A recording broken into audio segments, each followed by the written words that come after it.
Bonsoir, au sommaire du rugby, les résultats de la galette solidaire, une perle de la médiathèque. Mais pour commencer, nous recevons Henri Ternus. Bonsoir Henri. Bonsoir Pascal. Le président de l'association Chalosse-Tursan-en-Seine, qui va nous parler de la prochaine pièce. Oui, la prochaine pièce, c'est vendredi 15, là, qui arrive à Mans, au foyer familial, à 20h30, comme d'habitude.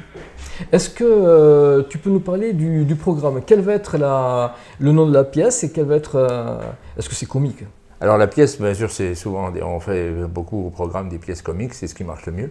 C'est Palace, qui a connu un énorme succès dans les années 80. Il y a eu une adaptation sur Canal+.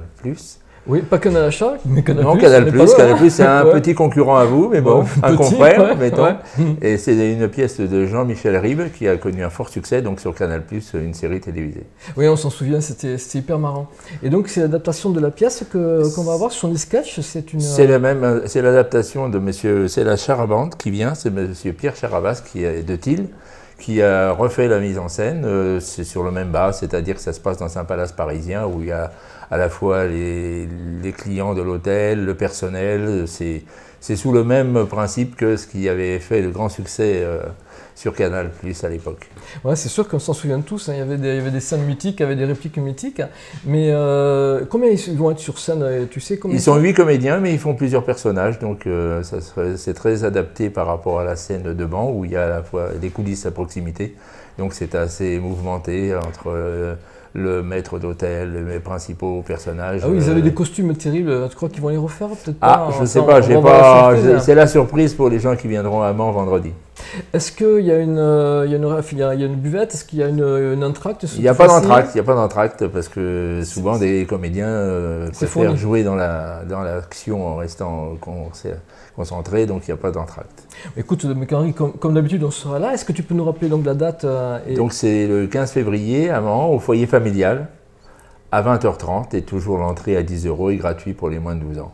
Donc autant de succès que la dernière fois, je crois que c'était excellent. Oui, là, les communes commencent à être inquiètes parce que vu le nombre de spectateurs que l'on a, la dernière fois à Poudingue, on a frôlé les 170 entrées. Donc là, à Mans, on arrive à se tasser dans la salle et ça marche très très bien. La saison a bien continué pour cette deuxième année. Bravo Henri. Merci Pascal. Nous recevons maintenant Maïté Lafitte. Bonsoir. Bonsoir. Qui vient nous parler de son premier roman. Mais d'abord, j'aimerais savoir, qu'est-ce qui vous a amené à écrire, Maïté? Eh bien, en réalité, j'écris depuis longtemps et j'ai fait des concours de nouvelles, de poésie. Et je n'avais jamais fait de roman et je me suis décidée, après avoir gagné un concours de nouvelles, justement dans la maison d'édition qui m'édite. Alors, quelle est la maison d'édition qui vous édite? C'est l'édition Passiflore à Dax, qui a fait un concours de nouvelles en 2017. Et j'ai gagné le premier prix, donc je suis allée le chercher. C'était votre première nouvelle? Non, j'en ai fait beaucoup depuis longtemps. Depuis très longtemps. Oui. C'est une passion qui vous tient à cœur depuis longtemps? Oui, depuis très longtemps, effectivement. Oui. Et lorsque vous êtes allé rechercher votre prix, vous avez été donc remarqué par les éditions Passiflore, peut-être? Oui, mais surtout j'ai entendu parler de manuscrits, d'éditions, c'était un petit peu loin de moi tout ça. Et j'ai pensé que peut-être je pourrais essayer. Et donc j'ai essayé, mais on m'avait un petit peu refroidi, on m'avait dit on en reçoit beaucoup, mais on en édite très peu. Et j'ai eu la chance d'être choisie, et voilà. C'est vraiment très très bien. Est-ce que vous pouvez nous parler un petit peu du livre? Oui, le livre s'appelle Efkaristo, ça veut dire merci en grec. Parce qu'une partie du livre se passe en Grèce. Et c'est l'histoire donc d'un personnage qui est retrouvé mutilé, sans papier et sans mémoire sur une plage grecque. Donc ensuite il va se reconstruire et dire merci à tout le monde. Parce qu'Efkaristo ça veut dire merci. Alors l'idée vous est venue comment? Vous êtes inspiré de quelque chose qui vous a marqué ou pas? Oui, c'est un fait divers qui a eu lieu il y a déjà très longtemps au large des côtes grecques qui m'a donné l'inspiration pour cette nouvelle qui ensuite est devenue un roman. Vous avez fait des recherches sur le lieu là-bas en Grèce? Oui. Vous y êtes allé? Vous avez comment c'est passé? Je suis allée un petit peu en Grèce, mais j'ai fait effectivement des recherches aussi étoffer un petit peu le livre. Oui. Voilà, donc l'histoire nous fait voyager aussi en même temps. Oui, et même dans les Landes. Le livre revient dans les Landes aussi. C'est le plus important. Voilà. Voilà, c'est ça qui compte. Hein. Bien. Alors où est-ce qu'on peut le trouver, ce livre? Alors on peut le trouver donc, à la maison d'édition, bien sûr, dans des librairies et surtout dans la librairie Laffitte à Jetmo. Oui. Vous allez faire une dédicace? Comment Voilà, il y a une dédicace qui est prévue le 23, le samedi 23, de 10h à midi. Donc la librairie Laffitte. Voilà, et là on aura les bouquins disponibles donc pour pouvoir se plonger dedans. Oui. Voilà, merci beaucoup. Merci à vous de m'avoir reçu. On le lira. Merci. Le Secours populaire a reçu un chèque de l'opération Galette des Rois. Sa présidente nous explique l'utilisation qui sera faite de la somme reçue de la boulangerie Burgodeau.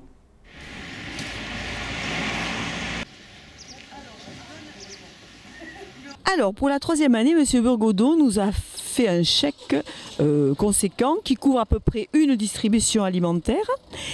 C'est un chèque cette année de 1 350 €. L'an dernier, et il y a 2 ans déjà, c'est sur sa proposition que nous sommes aidés. Donc ce chèque couvre une distribution. Une distribution, ça représente à peu près le travail de 20 bénévoles sur 2 demi-journées. Nous distribuons à 170 personnes environ, ce qui fait une 60aine de foyers. Ce nombre est en augmentation, il varie un petit peu chaque mois, mais c'est plutôt en augmentation. Et au cours de la distribution, nous donnons des produits frais, nous donnons des produits d'hygiène et des produits d'épicerie, et nous achetons ce que on ne nous donne pas. C'est-à-dire que le FEAD, avec le Secours populaire, par l'intermédiaire du FEAD, nous donne une certaine partie d'épicerie que nous complétons de façon à avoir un colis alimentaire équilibré. Et donc ce chèque-là couvre à peu près ce surplus que nous achetons dans les commerces locaux. Nous donnons aussi, mais alors là en libre service, le surplus que nous offrent par exemple Monsieur Duluc, lorsqu'il a des produits qu'il ne peut plus vendre ou qu'il a en trop, nous les distribuons. J'ai entendu parler de place de cinéma, alors oui, c'est pour ça qu'aujourd'hui c'était vraiment le bazar, la distribution, parce qu'il fallait en plus distribuer des tickets de cinéma. Nous faisons pendant une fois dans l'année, nous donnons un ticket de cinéma par personne. Comme ça les gens peuvent y aller en famille. C'est une ouverture sur la culture. Nous donnons aussi des livres pendant la distribution alimentaire, des livres, des vêtements.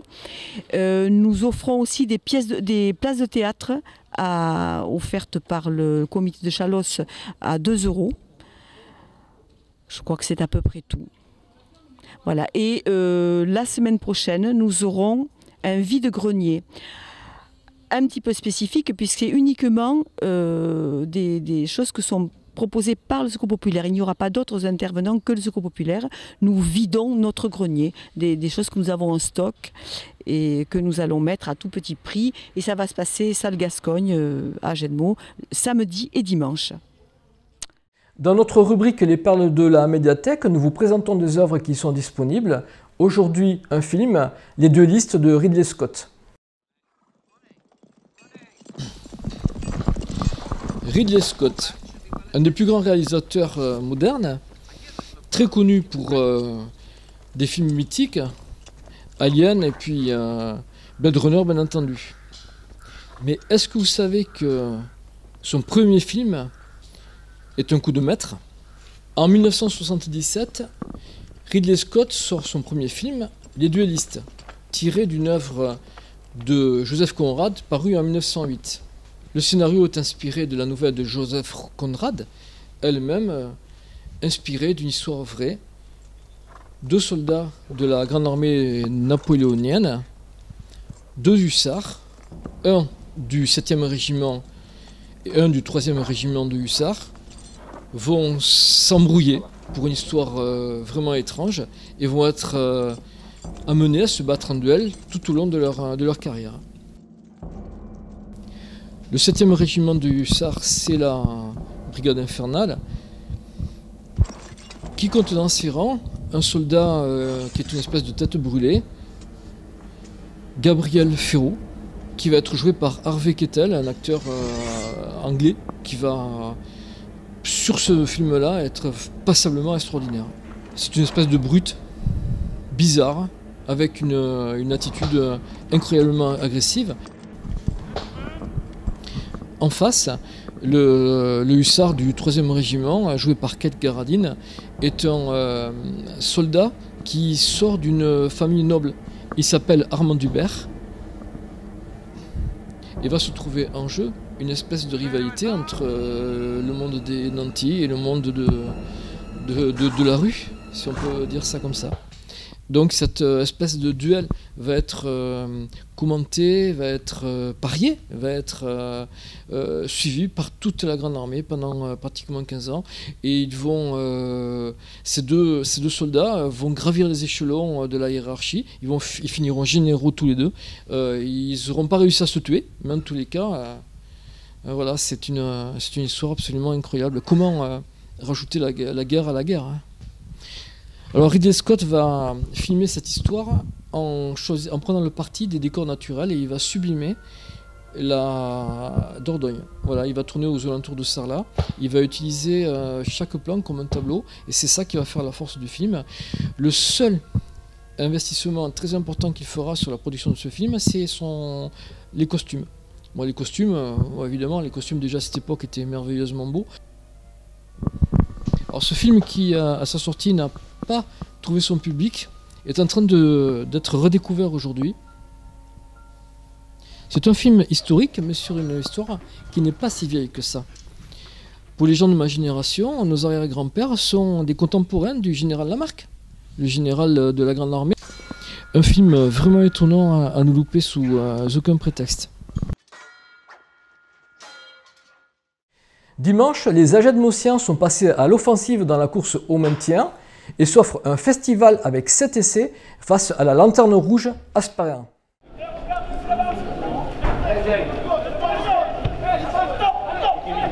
Un seul.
minable, c'est minable, un truc comme ça. C'est minable.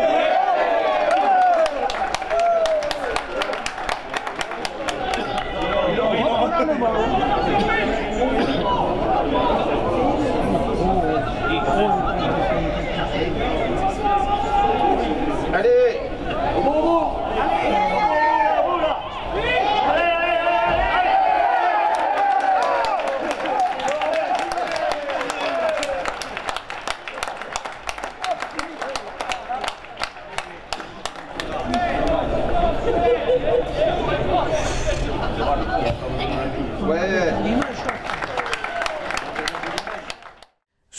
Souvenir, c'était une assemblée générale il y a 20 ans.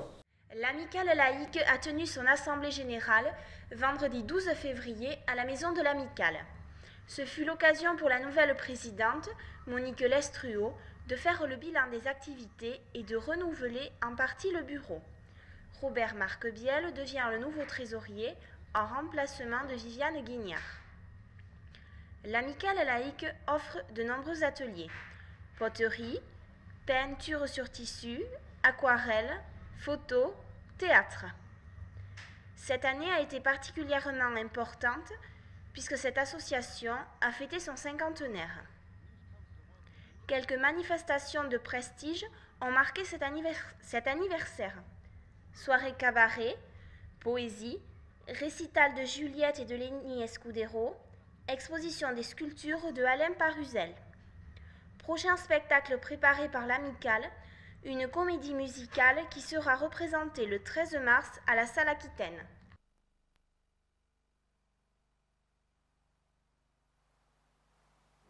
Non, il est vrai que l'atelier entre l'atelier adulte et l'atelier enfant, parce qu'il y a poterie adulte et poterie enfant. Ça quand même, ça représente beaucoup de monde. Ensuite, c'est même la chorale, on est nombreux, c'est super chouette. Ça ne fait pas que les ouvrages. Mais en fait, ça n'arrange ça ne peut pas arranger tout le monde chaque fois. Forcément, mais ça arrange ceux qui, justement, le soir ne peuvent pas sortir à cause des enfants, ils viennent. Il y a des, je ne sais pas combien de personnes, je pense, 5 ou 6, je crois, ravis jusqu'à une fois. Et les mecs, ils n'arrêtent pas de faire. C'est pénible. Dans des ateliers qui se déroulent ou à l'Amicale, ou il y a la chorale qui se passe, je ne sais pas si vous l'avez dit, à l'école de musique. À l'école de musique. Et ça va être vite fait, simplement pour dire que comme tous les ans depuis quelques années, il y a eu une double publication de recueil.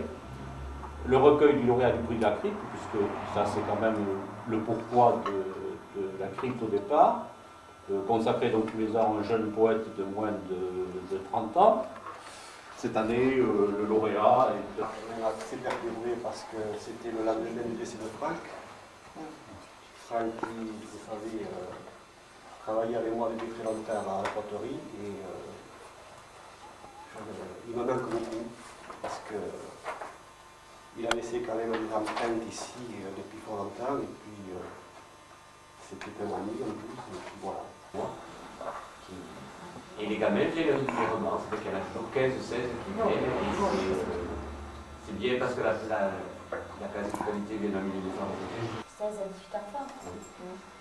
On se voyait mal, quoi. On a fait des serres seuls, il faut quand même être avec eux. On a demandé à des parents de ces enfants-là de venir. Et à tour de rôle, ils sont avec eux. On sait bien aussi qu'ils... Parce qu'on va voir ce qu'on fait et ça nous donnera peut-être envie de nous rejoindre. Pour l'instant, on travaille quand même dans la bonne humeur et puis au rythme où on travaille, on va faire une expo assez vite. Parce qu'il y en a qui n'arrêtent pas. c'est d'ailleurs. Pour notre jeu de la semaine dernière, il fallait dire que la Sainte-Barbe est la soute à munitions sur les navires. Cette semaine, pour gagner un repas lors du Salon du Livre du 17 mars prochain, voici une énigme. Comment s'appelle le fils de Monsieur et Madame Laroute d'Asparin? Ce journal est maintenant terminé. Bonsoir, merci beaucoup de votre attention. À la semaine prochaine.